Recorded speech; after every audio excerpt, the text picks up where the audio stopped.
Mukunda jewellery Hanamkonda ప్రారంభోత్సవ offer flat 20% VA December 14 నుండి 22 వరకు. నమస్తే, welcome to I dream social spotlight with Kavitha.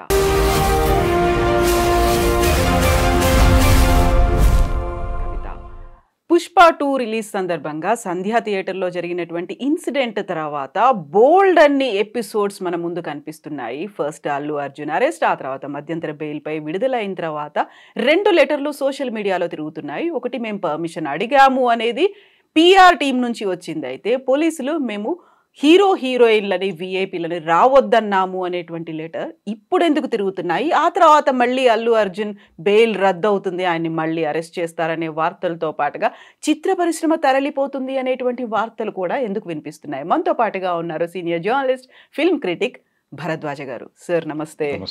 Sir, Allu Arjun arrest అయ్యారు, ఇమ్మీడియట్గా మధ్యంతర బెయిల్ మీద బయటికి రావాలన్నప్పటికీ కూడా 13 గంటలు జైల్లో ఉన్నారు, రాత్రి అక్కడ గడిపారు, నెక్స్ట్ డే వచ్చారు.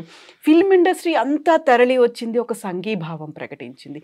ఆ తర్వాత జరుగుతున్నటువంటి ఎపిసోడ్స్ని ఎలా చూస్తున్నారు సార్ మీరు? అంటే ఒకటి, మధ్యంతర బెయిల్ మీద మాత్రమే వచ్చాడు ఆయన, రెగ్యులర్ బెయిల్ కోసం వెళ్ళాలి వీళ్ళు. అయితే ఈ టైంలో ఇందాక మీరు చెప్పినట్టుగా ఒక లెటర్ ఒకటి థియేటర్ వాళ్ళ వైపు నుంచి బయటకు వచ్చింది. అంటే మేము పర్మిషన్ అడిగామని చెప్తున్నారు వాళ్ళు పోలీసుల్ని. పర్మిషన్ అడిగిన లెటరే వాళ్ళు బయటకు తీసుకొచ్చారు, కానీ పర్మిషన్ ఇచ్చారా లేదా అనే దానిలో వాళ్ళు ఏం మాట్లాడట్లేదు. పర్మిషన్ ఇస్తూ ఒక లెటర్ ఇస్తారు డిపార్ట్మెంట్ నుంచి. ఆ పర్మిషన్ ఇస్తూ ఇచ్చిన దానిలో కొన్ని కండిషన్స్ కూడా పెడతారు వాళ్ళు, ఇలా ఉండాలి అలా ఉండాలి అని. అసలు ఆ లెటరే లేదు అక్కడ, ఆ లెటర్ లేదు, వాళ్ళు రిజెక్ట్ చేశారు వాస్తవానికి. ఆ రిజెక్ట్ చేస్తూ కూడా ఒక లెటర్ పంపిస్తారు. ఆ లెటర్ వీళ్ళు చూసుకున్నారా లేదా అనేది పక్కన పెడితే వాళ్ళు బయట పెట్టారు ఇప్పుడు. అలా ఈ 2 లెటర్లు బయట తిరుగుతున్నాయి. ఒకటేమో మేము పర్మిషన్ ఇవ్వలేదు అని వాళ్ళు చెప్తున్నారు, వీళ్ళు కూడా పర్మిషన్ అడుగుతూ లెటర్ పెట్టామని చెప్తున్నారు తప్ప ఇచ్చారో ఇవ్వలేదో వీళ్ళు మాట్లాడలేదు మొదటి నుంచి. అసలు పోలీసులు పర్మిషన్ ఇచ్చారా లేదా అనేది అసలు వివాదంగా మారుస్తున్నారు, కానీ అది కాదండి ఇష్యూ. వీళ్ళు అంటే థియేటర్ వాళ్ళకి ఐడియా ఉంది కదా, వాళ్ళందరూ అక్కడ ఉన్నారు కదా నిలబడి. ఇన్సిడెంట్ జరిగినప్పుడు సినిమా టీం అక్కడ ఉంది, అల్లు అర్జున్ కళ్ళు తెరుచుకునే ఉన్నాడు. కాబట్టి ఆ జరుగుతున్న సీన్ని బట్టి వాళ్ళకి ఆ ప్లేస్లో జనాలు ఉన్నారు, మనం ఇది చెయ్యాలా వద్దా అనే విచక్షణ పనిచేయాలి కదా. ఆ విచక్షణ పని చేయకపోవడం తప్పు. పోలీసులు పర్మిషన్ అడిగారా ఇచ్చారా లేదా అసలు ఆ గొడవ మొత్తం ఇర్రెలవెంట్. దీనికి వీళ్ళ బాధ్యత ఏమిటి అంటే ప్రేక్షకుల వైపు వీళ్ళ బాధ్యత ఏమిటి అనేది చూస్తే వీళ్ళు ఖచ్చితంగా ఇర్రెస్పాన్సిబుల్గా వ్యవహరించినట్టుగా అర్థమవుతుంది ఆ సీన్ చూసిన వాళ్ళకి ఎవరికైనా. అంటే ఈయన బయట విన్యాసాలు చేయకుండా లోపలికి వెళ్ళిపోయి ఉండాల్సింది కూల్గా. పరిస్థితి బాగాలేదు, జనం లేరు అంటే వాళ్ళు చెప్తున్నట్టుగా ఒకటే గేట్ ఉంది అక్కడ. అంటే ఒక గేట్ ఏమో బ్లాక్ అయిపోయి ఉంది, ఒక గేటు మాత్రమే ఆపరేషన్లో ఉంది. ఒక వే మాత్రమే ఆపరేషన్లో ఉన్నప్పుడు ఇలాంటి పనులు చేయకూడదు అనేది వాళ్ళకు ఉండాలి. వాళ్ళు వాళ్ళ పని వాళ్ళు చేసుకుని వెళ్ళిపోతున్నట్టుగా వెళ్ళిపోయారు తప్ప ఇక్కడ జనాలు ఉన్నారు, ఒత్తిడి జరిగితే ఏమిటి పరిస్థితి, వాళ్ళల్లో చిన్నపిల్లలు ఉంటారు, ఫ్యామిలీస్ ఉంటారు, ఇవన్నీ ఆలోచించాలి కదా. రెండోది, థియేటర్ వాళ్ళు ఇది చేయదలుచుకుంటే, ఈ ప్రోగ్రాం చేయదలుచుకుంటే వీళ్ళందరినీ లోపలికి తీసుకుని వెళ్లాల్సింది. టీం అందరినీ కాదండి, వచ్చిన ఆడియన్స్లో ఫ్యామిలీస్ ఎవరైనా ఉంటే వాళ్ళని తీసుకెళ్ళి లోపల కూర్చోబెట్టి ఉండాల్సింది. అది చేయలా. అది చేయకుండా మేము మా ఇష్టం వచ్చినట్టు మేము చేసుకుంటూ వెళ్ళిపోతామంటే ఎలా కుదురుతుంది? జనంతో కూడుకున్న వ్యవహారం కదా అది. పైగా ఒక్కొక్కళ్ళు 1200 పెట్టి టికెట్లు కొనుక్కొని వచ్చారు అక్కడ.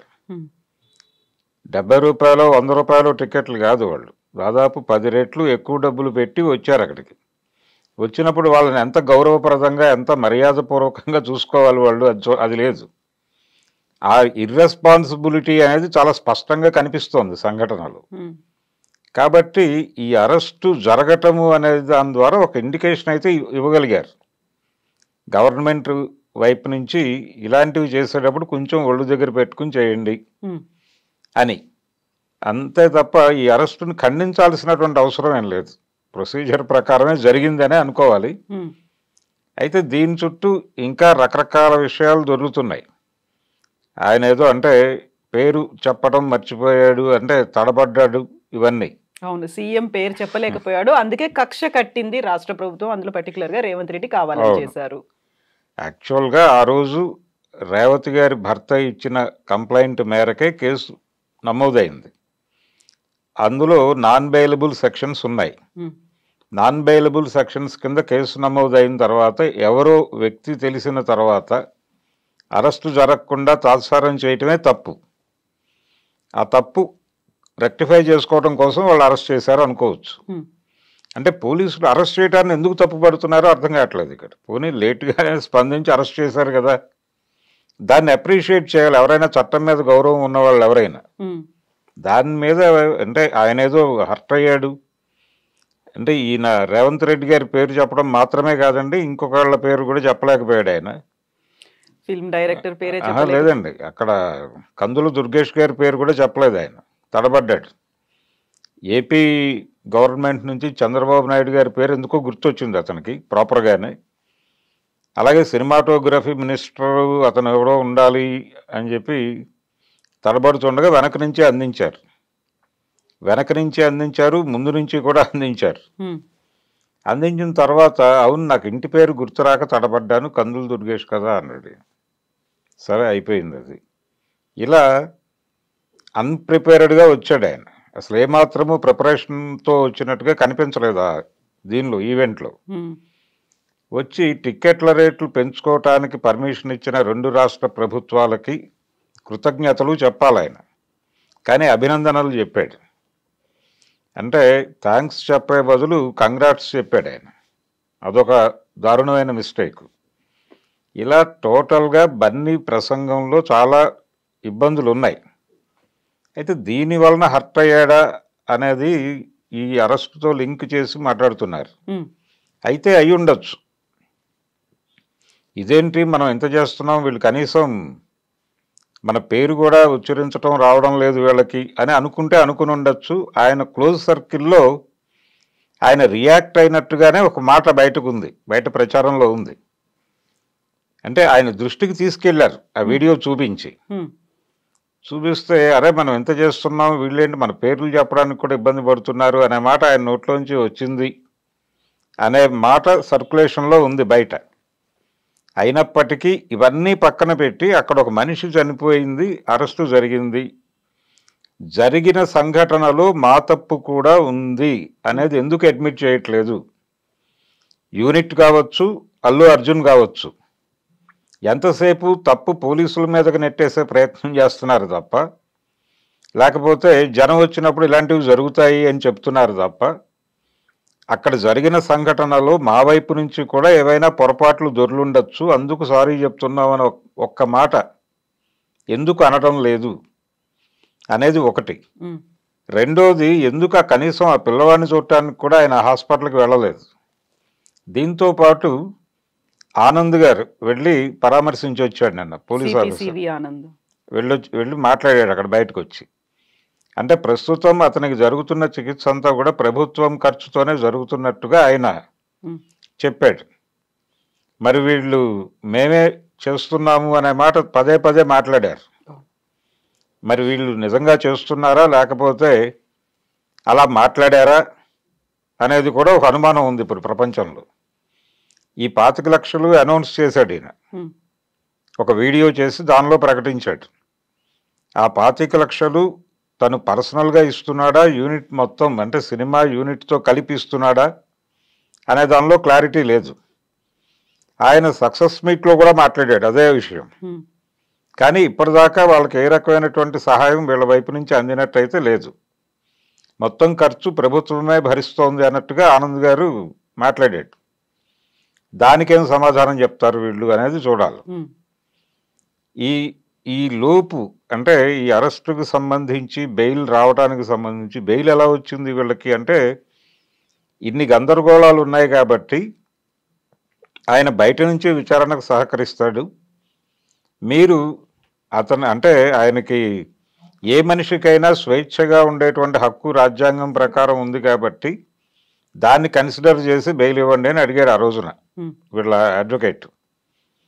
సరే కోర్టు గ్రాంట్ చేసిన తర్వాత ఇప్పుడు పోలీసుల తరఫు వాదించినటువంటి లాయర్లు, పబ్లిక్ ప్రాసిక్యూటర్లు వాళ్ళేం మాట్లాడుతున్నారంటే, ఇలా అడ్మిట్ చేసుకుంటూ పెడితే ప్రతి కేసులోనూ ముద్దాయిలు బయటకు వెళ్ళిపోతే మనం ఏం చేయగలం, ఒక ఎగ్జామ్షన్ లాగా తీసుకుని అంటే దీన్ని ఆధారంగా పెట్టుకుని మిగిలిన వాళ్ళు కూడా ఇదే ఆపరేట్ చేస్తే ఇబ్బంది, కాబట్టి మనం పైకోర్టుకు వెళదాం అంటే ఇక్కడ డివిజనల్ బెంచ్కి వెళ్ళటం కన్నా సుప్రీంకోర్టుకు వెళితే బెటరు, వెళ్ళి ఈ బెయిల్ క్యాన్సిల్ చేసి అతన్ని తిరిగి కస్టడీలోకి తీసుకుంటే బాగుంటుంది అనేది ఒక అభిప్రాయం ప్రాసిక్యూషన్ వైపు నుంచి వచ్చింది అనేది కూడా తెలుస్తోంది. ఒకవేళ అలా మూవ్ అయితే ఈయన మళ్ళీ లోపలికి వెళ్లాల్సి ఉంటుంది, మధ్యంతర బెయిల్ రద్దవుతుంది.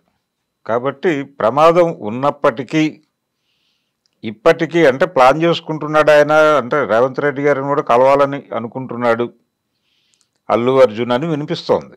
మరి కలుస్తాడా లేదా అనేది చూడాలి. వెళ్ళి సారీ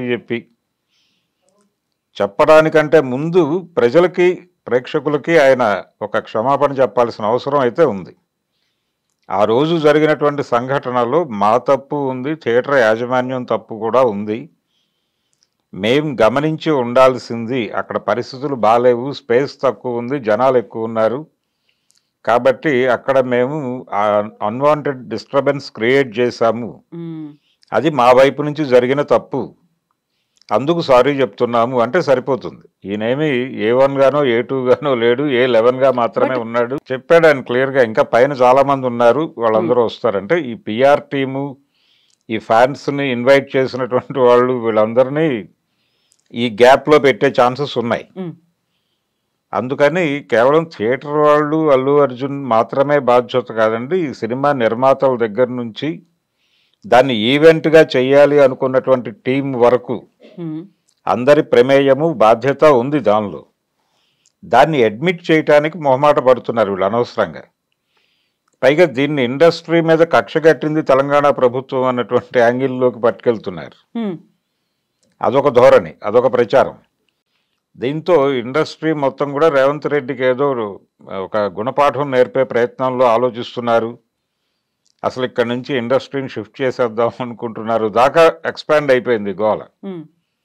నిజానికి ఆ పరిస్థితి అంటే 3-4 ఇన్సిడెంట్లు, నాగార్జున గారి ఎన్కన్వెన్షన్ మీద దాడి, తర్వాత అలీ తన ఫామ్ హౌస్ను వేరే వాళ్ళకి ఎవరికో రెంట్కి ఇస్తే వాళ్ళు అక్కడేదో కన్స్ట్రక్షన్ చేయబోయారు. అక్కడ ఉన్నటువంటి పర్మిషన్ కంటే పెద్ద నిర్మాణాలు ఏవో చేయడానికి వాళ్ళు అప్లై చేసుకున్నారు, రిజెక్ట్ అయింది. అది ఆయన కూడా ఓపెన్గా చెప్పాడు, లేదు మేము వాళ్ళు అనుమతించిన మేరకే కన్స్ట్రక్షన్ పెడతాము అని చెప్పాడు అలీ. అదొక ఇన్సిడెంట్గా నమోదు చేసుకుంటున్నారు ఇండస్ట్రీ మీద దాడి అనేటువంటి యాంగిల్లో. దాంతో పాటు మోహన్ బాబు గొడవ వాళ్ళ పర్సనల్ ఇష్యూ, అది ఫ్యామిలీ వివాదం, వాళ్ళే రోడ్డు మీద పెట్టుకున్నారు దాన్ని. దానిలో గవర్నమెంట్ చేసింది ఏమీ లేదు, రేవంత్ రెడ్డి గారి ప్రమేయం ఏమీ లేదు అక్కడ. ఈ ఇన్సిడెంటు, ఇప్పుడు బన్నీ గొడవ కూడా దానిలోకి లాక్కొస్తున్నారు. ఇవన్నీ లాక్కొచ్చి టోటల్గా ఇండస్ట్రీకి గవర్నమెంట్కి మధ్య జరుగుతున్న యుద్ధంగా మార్చే ప్రయత్నం చేస్తున్నారు. దీన్ని అలా చూడాల్సినటువంటి అవసరం లేదు. ఇండస్ట్రీ ఇక్కడి నుంచి వెళ్ళిపోతుంది అని మాట్లాడుతున్నారు, కానీ వెళ్ళే పరిస్థితి డెఫినెట్గా ఉండదు. ఎందుకంటే వీళ్ళకి హైదరాబాద్ నుంచి వెళ్ళిపోవటం అంత ఈజీ ఏం కాదు. అక్కడ ఇంకా ఏమీ తలుపులు తెరవలేదు, తలుపులు తెరిచినా వెళ్ళటం కష్టమే. ఇక్కడ ఎస్టాబ్లిష్మెంట్ ఉంది వీళ్ళకి. అంటే మెడ్రాస్ నుంచి హైదరాబాద్కు షిఫ్ట్ అవడానికి దాదాపు 35 ఏళ్ళు పట్టింది. నాగేశ్వరరావు గారు షిఫ్ట్ అయిన తర్వాత కూడా 35 ఏళ్ళు పట్టింది. కాబట్టి ఆ ఇన్ఫ్రాస్ట్రక్చరు, వ్యవహారం ఇవన్నీ ఉంటే తప్ప కుదిరే పని కాదు ఇది. ఒకవేళ వెళ్ళిపోయినా మంచిదే నా అభిప్రాయం ప్రకారం. ఆంధ్ర ఇండస్ట్రీ ఆంధ్రాలో ఉండి తెలంగాణ పరిశ్రమ, నిజానికి తెలంగాణ సినిమా అనేటువంటి ఒక మాట దొరికింది ఆ రోజుల్లో ఉద్యమ కాలంలో.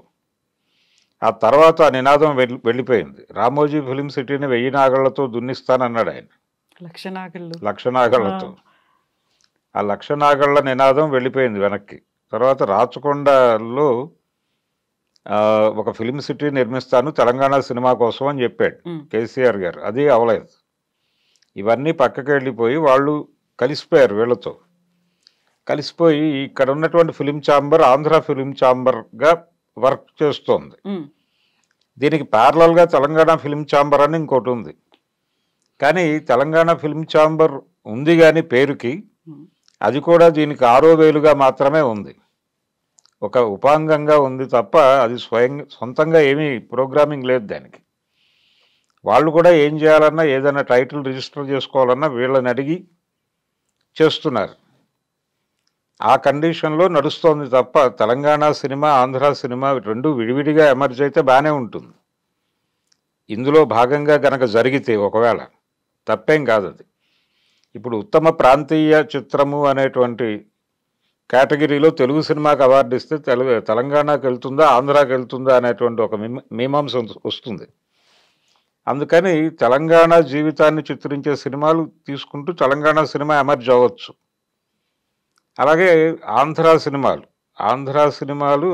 సినిమాలు అక్కడ చేసుకోవచ్చు, తీసుకెళ్ళి ఇండస్ట్రీ చేస్తే కొంత కొత్త వాళ్ళకి పని దొరుకుతుంది, కొత్త క్రియేటర్స్ వస్తారు అక్కడ. అలాంటి ప్రయత్నం జరిగితే బాగానే ఉంటుంది. నిజానికి ఇండస్ట్రీ వెళ్ళిపోతుందని వీళ్ళు ప్రచారం చేస్తున్నారు కానీ అది జరగదు. వెళితే మంచిదే, వెళితే డెఫినెట్గా మంచిదే. అలాగే సాహిత్య రంగంలో కూడా తెలంగాణ తెలుగు ఇప్పుడు సాహిత్య అకాడమీ అవార్డులు ఏదన్నా గ్రంథానికో ఒక కవికో ఇవ్వాలంటే అది కూడా భాషా ప్రాతిపదికన తెలుగుకి వస్తుంది తప్ప తెలంగాణ తెలుగు ఆంధ్ర తెలుగు అనేది విడిగా రాదు. అది కూడా జరగాల్సి ఉంది. కాబట్టి ఈ డివిజన్ కేవలం భౌగోళికంగా డివిజన్ అయింది తప్ప ఇంకా ఇతర అంశాల్లో డివిజన్ కాలేదు. అక్కడ కూడా రావాలి. నిజానికి వీళ్ళు మాట్లాడటం లేదు కానీ తెలంగాణ సినిమా వాళ్ళు ఎవరు నోరు తెరిచి మాట్లాడటం లేదు కానీ ఇప్పటికీ అంటే Telugu cinema commercial hero NT Rama Rao గారి దగ్గర నుంచి మొదలు పెడితే ఇప్పుడు అల్లు అర్జున్ వరకు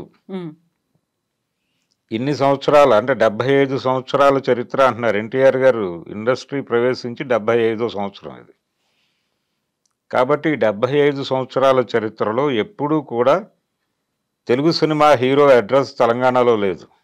ఆ క్యారెక్టర్ అడ్రస్ ఎప్పుడు ఆంధ్రాలోనే లొకేట్ అవుతూ వచ్చింది. అలా తెలంగాణకి సినిమా వైపు నుంచి జరిగిన అన్యాయాలు చాలా ఉన్నాయి. ఎప్పుడో నారాయణ రెడ్డి గారు పాటలు రాయటం మొదలుపెట్టిన తర్వాత బతుకమ్మ పాట ఒకటి వచ్చింది జీవిత చక్రం సినిమాలో. ఎన్టీఆర్ గారి జీవిత చక్రం సినిమాలో బతుకమ్మ పాట ఉంది. అందులో ఒక హీరోయిన్ తెలంగాణకు చెందిన హీరోయిన్గా చూపిస్తారు. అందుకని ఆ పాట పాడారు అక్కడ. అంతకుమించి తెలంగాణ పాటల ప్రస్తావన కానీ లేకపోతే ఏ అంశము కూడా సినిమా వాళ్ళు కామెడీ కోసం తెలంగాణని వాడారు తప్ప, కొంతమంది విలన్లకి కూడా పెట్టారు, విలన్లకి వాడారు తప్ప సీరియస్గా హీరో ఎప్పుడు తెలంగాణలో లొకేట్ కాలేదు. ఇవి కొంచెం మాట్లాడి వీళ్ళు తెలంగాణ సినిమాని ఎమర్జ్ చేసుకోవడానికి ఈ ఘర్షణని వాడుకుంటే బాగానే ఉంటుంది. కానీ అంత కాన్షియస్గా ఉన్నారా అనేది అనుమానమే. సార్ ఇప్పుడు అరెస్ట్ అయ్యి బయటకు వచ్చిన తర్వాత బెయిల్ మీద వచ్చిన తర్వాత ఆల్మోస్ట్ ఫిల్మ్ ఇండస్ట్రీ అంతా కదిలి వచ్చినట్టుంది. ఒక సంఘీభావంగా లేకపోతే ఒక పరామర్శలాగా వచ్చారు. బట్ అందులో ఎవరైనా రేవతి గురించి కానీ లేకుంటే వాళ్ళ అబ్బాయి గురించి కానీ మాట్లాడారా, వెళ్ళి చూసారా అనుకున్నప్పుడు అర్జున్ కూడా అదే మాట అన్నప్పుడు, అల్లు అర్జున్ అన్నప్పుడు అది జ్యూరిస్డిక్షన్ అంటే ఒక కోర్టు పరిధిలో ఉంది కాబట్టి ఇప్పుడు వెళ్ళి కలవట్లేదు అనే మాటని ఒక ప్రెస్ నోట్ రూపంలో రిలీజ్ చేశారు కదా. సో ఈ ఎపిసోడ్ని ఎలా చూస్తున్నారు సార్? హాస్పిటల్లో ఉన్న అబ్బాయి గురించి వెళ్ళి చూడలేదండి వీళ్ళు. అంటే ఆయన అన్నాడు, అంటే మా న్యాయవాదులు చెప్పారు ఇప్పుడు వెళ్ళటం కరెక్ట్ కాదు అని చెప్పాడు ఆయన. ఎందుకు కరెక్ట్ కాదు, ఎందుకు చెప్తారు, ఎవరు చెప్తున్నారు అడ్వైజర్స్ అనేది ఒక డౌట్ వస్తుంది. వెళ్ళి వాళ్ళకి ధైర్యం చెప్పాలి కదా. ఇప్పుడు ఆయన అరెస్ట్ అయ్యాడు, అరెస్ట్ అవగానే చిరంజీవి గారు షూటింగ్ ఆపేసి వాళ్ళ ఇంటికి వెళ్ళి వాళ్ళకి ధైర్యం చెప్పి వచ్చాడు కదా. అలాగే మీరు కూడా వెళ్ళి ధైర్యం చెప్పండి ఆ ఫ్యామిలీకి.